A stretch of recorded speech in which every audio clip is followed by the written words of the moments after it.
Olá!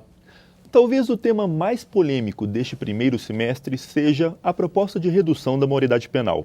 Bem antes do assunto entrar na pauta da Câmara, o deputado Arnaldo Jordi, do PPS do Pará, que está no segundo mandato, já defendia que essa discussão fosse feita.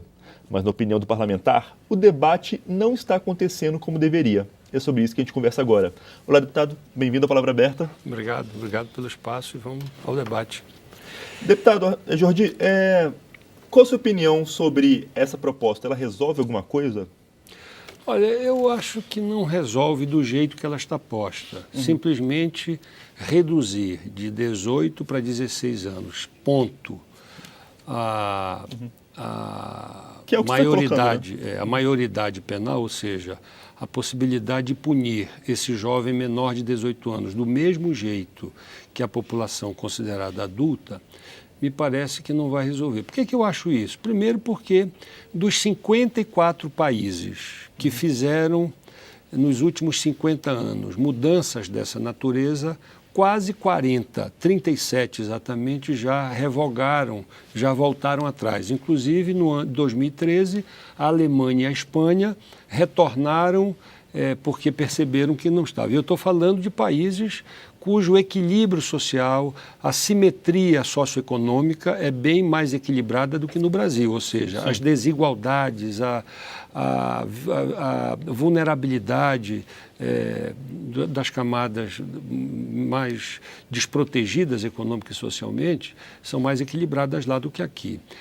Então, eu penso que nós não vamos resolver isso. Segundo, nós temos um grau de reincidência da população carcerária adulta no sistema carcerário hoje da ordem de 70%, ou seja, aqueles que saem tendem a reincidir em 70%. Na população que cumpre medidas socioeducativas, que é essa população menor, e não é verdade que o menor não é punido no Brasil, ele está prevista a punibilidade desde os 12 anos, inclusive até os 18, são 37% esse indicador, ou seja, 37%, que é alto, voltam a reincidir. Mas em relação à população adulta, que é 70%, é quase o dobro dessa população, a gente acha que é uma diferença bastante significativa. Mais um argumento que eu imagino, dos 22 milhões de jovens brasileiros entre 12 e 18 anos,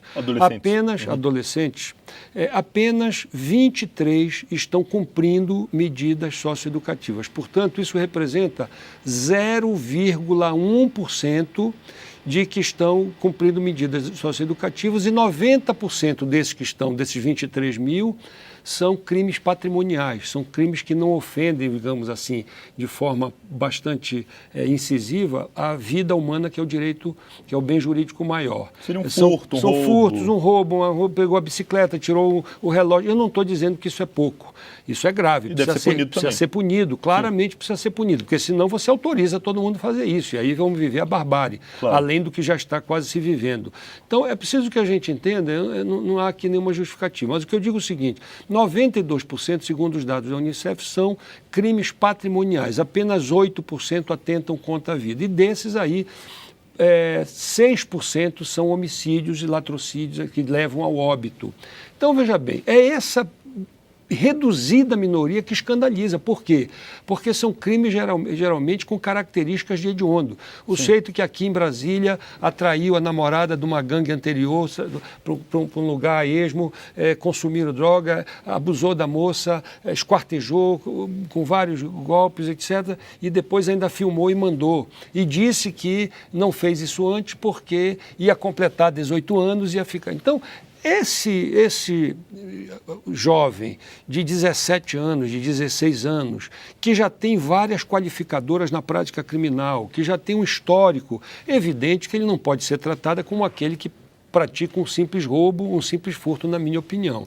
Então, acho que O senhor acredita que tem que haver uma diferenciação? Eu acho que há um espaço para a gente debater nesse sentido. Ou seja, aquele jovem de 16 e 17, que é a maioria dos casos, desses 0,1% que atentam contra a vida, mas que escandalizam e comovem a sociedade, porque a maioria das pessoas que é a favor da redução da menoridade, elas não estão apropriadas desses números, desse debate. Ela quer dizer dizer o seguinte, esse menino não pode ficar impune, esse menino que atirou no cara, pegou a carteira, pegou não sei o quê, e ainda tripudiou, e sem nenhum motivo atirou e deu 4, 5 tiros, e já tem uma vida pregressa bastante inclinada no mundo da violência, da delinquência, do crime, evidentemente que pode e deve, no meu entendimento, receber um tratamento. Que crimes são esses? Os crimes hediondos, os crimes com alto poder ofensivo, os crimes que são tráfico seguido de morte, tortura, os crimes que são considerados hediondos, estupro, naturalmente. Estupro de vulnerável, claro. Estupro de qualquer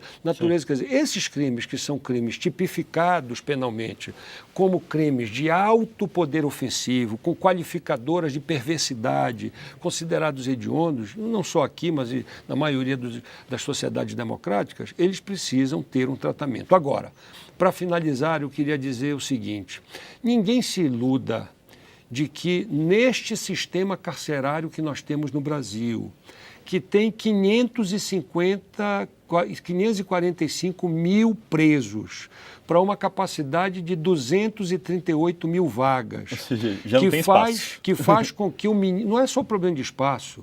Aquilo é um inferno para quem conhece. Eu conheço, já fui lá várias vezes, já estive investigando essa situação. Que faz com que o ministro da Justiça, há 2 anos atrás, vá para a televisão e diga que prefere a morte do que frequentar uma cadeia brasileira. Que fez com que o Pisolato dissesse anteontem para a imprensa a mesma coisa, que prefere o suicídio, mas ele não vem ser preso no Brasil. Achar que esse sistema vai recuperar, vai resolver o problema da violência daquele jovem que praticou um pequeno furto, um delito considerado de pequeno poder ofensivo, eu tenho absoluta certeza que esse jovem que entrar lá e vai sair um dia, porque um crime desse sai, não vai ficar a vida inteira. Aliás, qualquer um sai. Qualquer um sai, tá certo? Mas esse que praticou um furto, um roubo, esse sai. Claro. Com pouco tempo, digamos assim, dependendo do seu comportamento, ele vai voltar para a sociedade infinitamente mais agressivo, infinitamente mais delinquente, infinitamente mais violento do que entrou. Então, esta simplificação pode fazer com que a gente possa estar produzindo, daqui a um tempo bem curto, uma sociedade, inclusive, mais violenta do que a que estamos assistindo hoje, que já é bastante violenta. Então, eu resumiria o seguinte, não tem como deixar tudo do jeito que está, tá certo? Mas também eu acho que é muito grave, muito grande o risco da gente agravar o problema se simplesmente disser o seguinte, quem praticar um delito menor de entre 16 e 18 anos, dentre outros, vai para a cadeia, tá certo? Ou vai sofrer o mesmo tratamento punitivo que a população adulta, a população carcerária hoje vive no Brasil. Deputado, o senhor acabou de citar a violência, né, do Brasil e a impunidade um pouco antes na sua resposta. A população está com medo, né? A impressão que se tem, ela sente Claro. a violência, ela sente a impunidade e, na sua opinião, a questão do adolescente entre 16 e 18 virou, não digo um bode expiatório, mas um tema da vez que... Uma resposta imaginada para essa impunidade, essa violência? Eu vou lhe dar um exemplo que é muito corrente e você que está nos ouvindo, nos assistindo, e a audiência da TV Câmara é muito grande, pode fazer um comparado. Vamos dizer que um filho meu, ou de qualquer um de classe média, seja dependente químico. Esse jovem é considerado nos comentários gerais assim, olha o filho do fulano, um garoto bonito, tranquilo, inteligente, estudioso, etc. Namora com fulana que também faz um casal perfeito, não sei o que, essa coisa toda. Poxa, está entregue à droga. Como é que descobriram isso, irmão? Descobriram porque o pai deu um notebook para ele no final do ano, um celular, de repente desapareceu, depois foi um tênis, depois a mãe foi no banheiro tomar banho, tirou a joia, deixou em cima, sumiu e a secretária viu que ele entrou depois. Enfim, começam a desconfiar. Alguém já ouviu essa história ou parecida com isso? Muitas vezes. Muitas vezes, não é?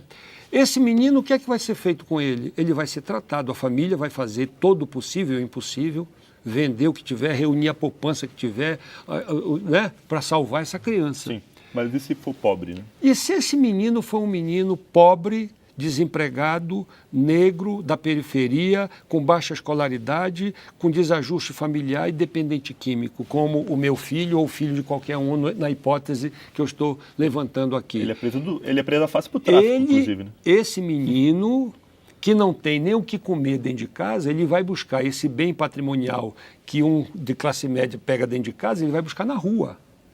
Se ele for pego com essas características, é chamado jovem que está em situação de risco, ele tem nome, são essas características no Brasil.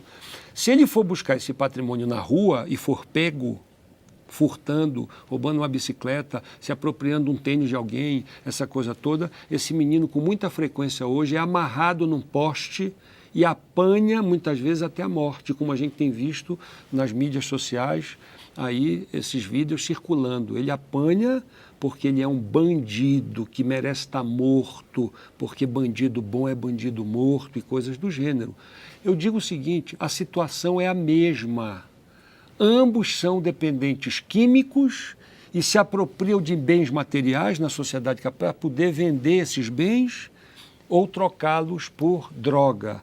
Isto é um problema que em qualquer sociedade democrática, moderna, civilizada, isso é um problema de saúde pública e no Brasil vira caso de polícia para uns.